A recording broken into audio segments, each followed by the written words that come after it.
Ang daming gagawin, guys. Nakakaloka. Normal yan, ha? Hindi common yan. Lalo na dito, guys, na yung privacy nila.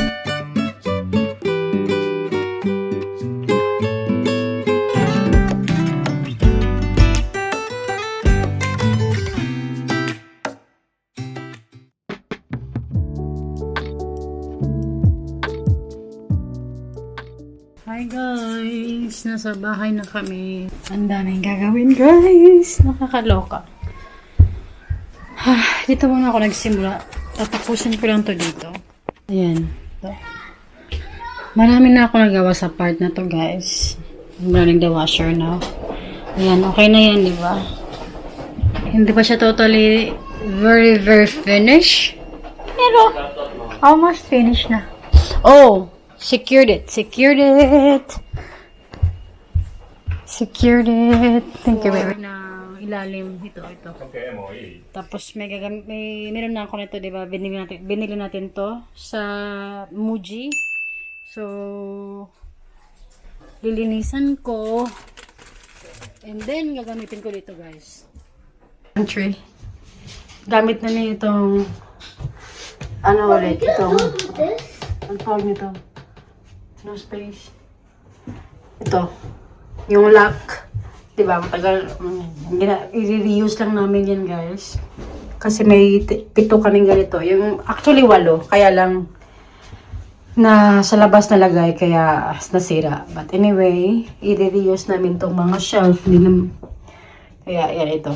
So, gagawa ako ng 45 cm each shelf in difference. Yan. So this is the before. Yan. Kasi gagawin na ni Daddy from now. Yan. Yung part na to DIY lang guys. Kasi kapag mag-order ng papagawa, it's either puti at saka yung kanyang yung foundation ng kanyang shelf. I don't know the name. Na-adjust siya. Nice sana. Kaya lang, white. And alam ko na magsasawa din ako sooner or later. So, hindi na namin, pinatanggal namin. And then yun. Ito, mas malapit yung idea. Kung ano yung idea ko sa result nito. So, dito kami mag-i-stick. And then, yeah. Let's see, mamaya. Kung ano magiging result, guys. I-update ko kayo. Outcome ng DIY natin na, na pantry. May space pa dyan. Ito, guys. Itong tubig, water server na to, i-aakit namin sa taas. Kapag, kunwari, iinom sa gabi. Alam mo yun? Yung ganun. And also, yung sa living room. Ayan. Lahat yung box na nandito is tapos na yan. Ipa-flat na lang. Hindi magulo pa. Pero okay lang naman na magulo pa. Hindi naman ako na-stress. Hinay-hinay lang ba? Bala ko to din na mag-overtime. Overtime na tayo para medyo magaan yung pagtrabaho sa gabi. Kahapon hindi ako nakapag-vlog kasi wala na tayong space. Ubos na ang space ko sa phone, ubos na yung space ko sa yung 128 giga ko. Nagsisi ako kung bakit pa ako bumili ng 128. Sana diniretso ko na ng 256. Ito 256 tong gamit ko ngayon. Ang dahilan ay hindi kong back up yung aking data kasi wala pa akong desk. Hindi ko pa ma-open yung aking computer. Yung aking desk computer. So, dito muna ako nakapondo muna sa phone ko guys yung ating vlog. Kaya punong-puno na yung aking phone. So, tomorrow, may pasok na ang mga bata. Si Daddy din sa work. President. Kuyahan tayo. Kuya ka. Nude. Ay, no, hindi. Oh. So na black. So na paper na, mga black back. Yung may-ari ng bagong bahay, guys. Super cute niya. I think she's younger than me. I don't know, huh? I don't know. But I think, feeling ko, she is. I'm just going to wear this for no reason. I think she's in her late 30s. I don't know, I'm not What is sure. the late 30s? Tinanong niya ako, guys.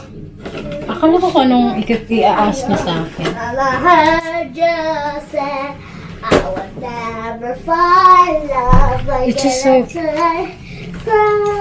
so cute, guys, kasi nagustuhan niya gusto niya yung flower, and it turned out, kasi sa totoo lang ha, talagang pinili ko yung flowers, ini-imagine ko talaga siya sa image niya kung ano siya, guys. It took time ha, nahirapan akong pumili ng flowers, but I'm happy na I took time kasi kahit at tagal ko natapos kakahanap ng flower na bagay sa kanya, nagustuhan niya talaga, tuwa siya, and it turned out yung flower na, kasi medyo 3 to 4 times yata yung flower na binili ko, guys. Yung pinaka main flower nun na is favorite niya. Hindi ko alam ang pangalan ng flower. Tapos sabi niya sa asawa niya, tingnan mo, may nakalagay pa na may hindi ko alam yung flower, pangalan ng flower, guys. But, yeah. Sabi niya, alam mo, this is my favorite. Sabay sila ng asawa niya na sinabi yun. So, diba? I'm just happy. Hindi siya fake compliment. Obviously. Ba't naman hindi siya fake compliment daw, but alam mo yun, hindi ko naramdaman yun. Naramdaman ko yung realness, yung talagang tuwang-tuwa siya. Tuwang-tuwa siya sa flowers. Mahilig din pala siya sa flowers. Tuwang-tuwa siya. Tapos ang sabi niya pa, yun ang sabi niya nung pagkatanggap niya sa flower. Kaya I'm so happy. Nili ko yun na sana bagay sa kanya and magustuhan niya and yung image niya kasi talagang ini-imagine ko siya habang binibili yun. Ina-imagine ko yung damit niya, kung paano siya manamit. Yung aming permahan, explanation, tapos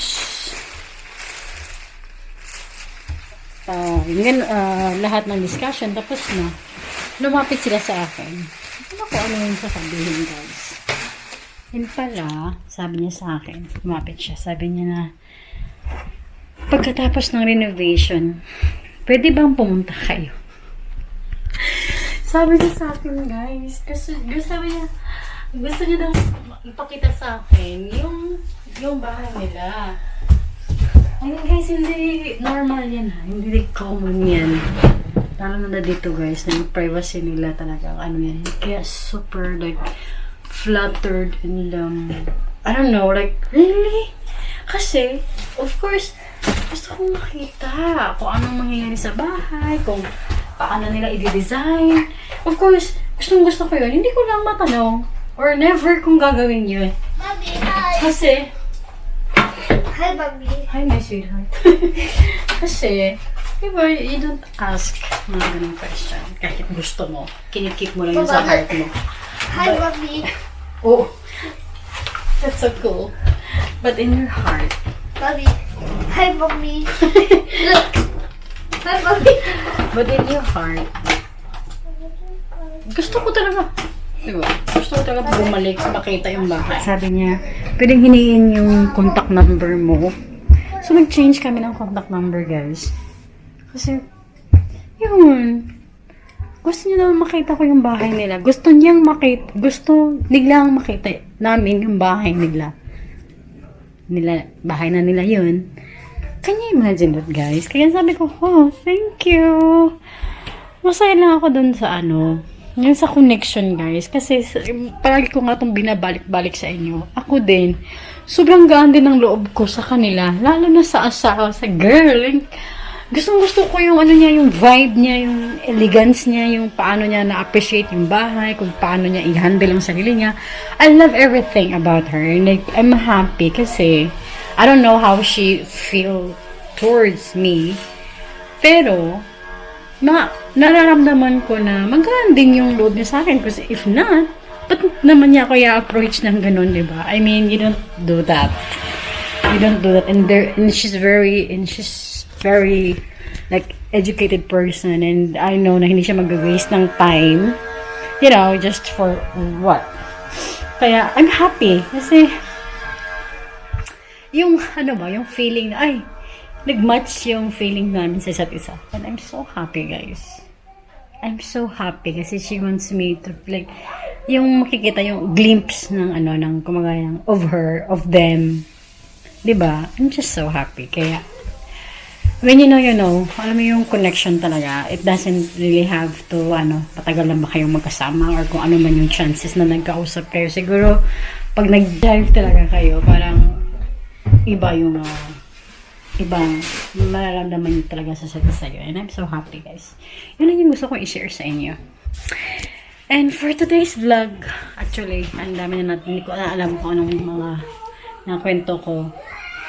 Siguro ang haba-haba na ng vlog natin today, guys. I don't know, but yes. For today, hanggang dito na muna tayo. And from now on, asikasuhin ko lang tong part na to, guys. Yung aming wet area. And I guess I will start dito sa kitchen area kasi tapos na tong pantry. Yan, di ba? Not really done, but yeah, half done kasi nandiyan na yung shelves. And then after here, magkakain kami ng dinner steak na sa steakhouse, yung malapit na steakhouse dito. And then after that, kailangan namin kunin ulit sa bahay. Yung, there my baby.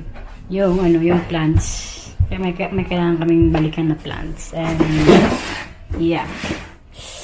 So that would be all, guys. And I'll see you guys again tomorrow. So I will do daily vlog. I want you guys to be part of this transition. This sinabi ko rin sa inyo. And I'm off from work for a week para dito sa bahay. So hopefully by then marami na tayo, nag-improve na yung bahay at naging bahay na talaga siya, right? So I'll see you guys tomorrow, and always thank you so much. And yeah, again, mag-vlog ko ugma again, okay? But for now, thank you guys for watching, and I will see you guys again tomorrow. Bye-bye. Morning.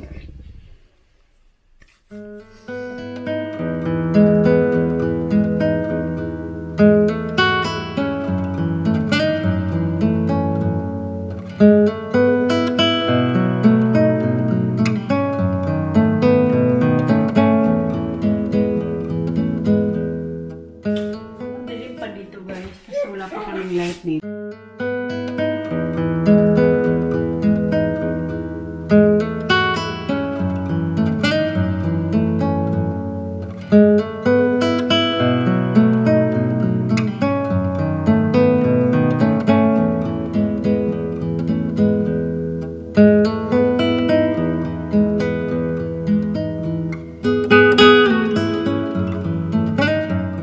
Ito naman yung nagawa ko na part, guys. Ayan.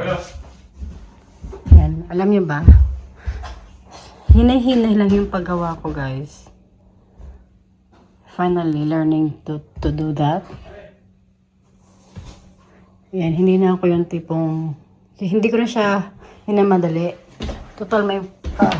kaya naman ako nag-off para dyan, di ba? So, yun... Pero maayos na hinay-hinay lang yan. But it took time kasi talaga nilinis ko muna yung kung anong mga meron dyan. Yan na malinis. Hindi ko lang siya basta nilagay. So isa-isa ko yung hinugasan, pati itong mga to. Yan. Dito wala pa. Tignan nyo, na ganyan pagkabukas niyan guys kasi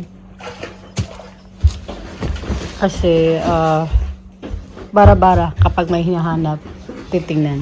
Ganyan. Hi, Sarah.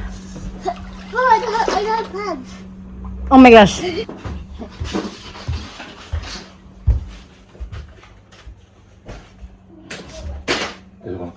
Guys, may problema kami.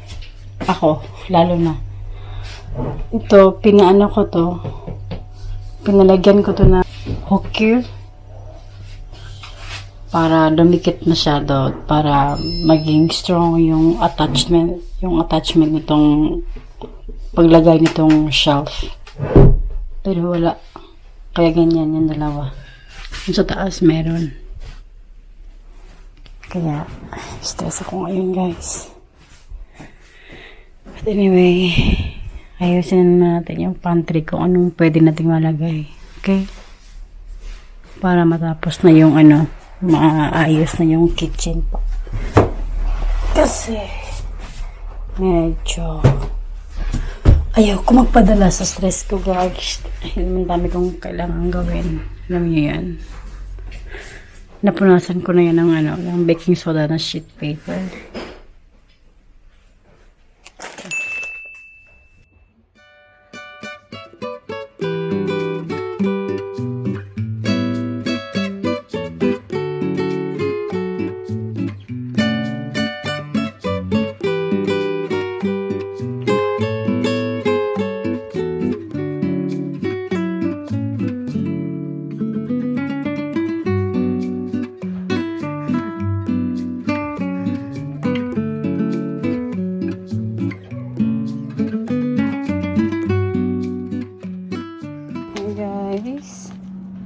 Tayo sa labas.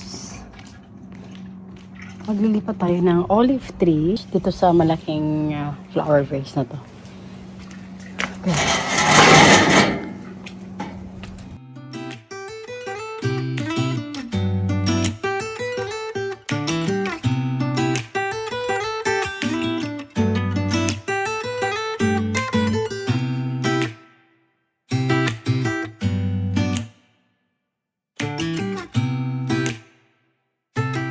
Itong plants na to, ililipat ko siya sa ibang lugar. Ito. And then yung ito, dito ko ilalagay yung olive tree.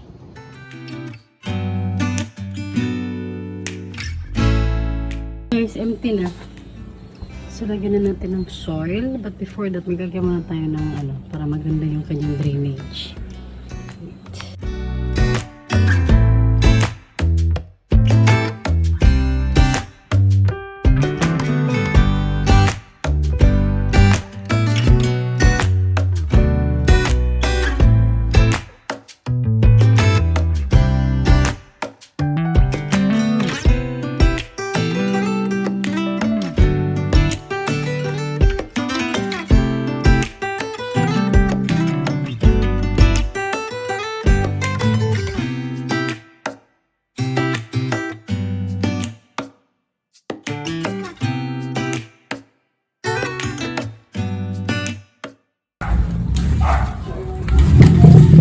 Yukuri.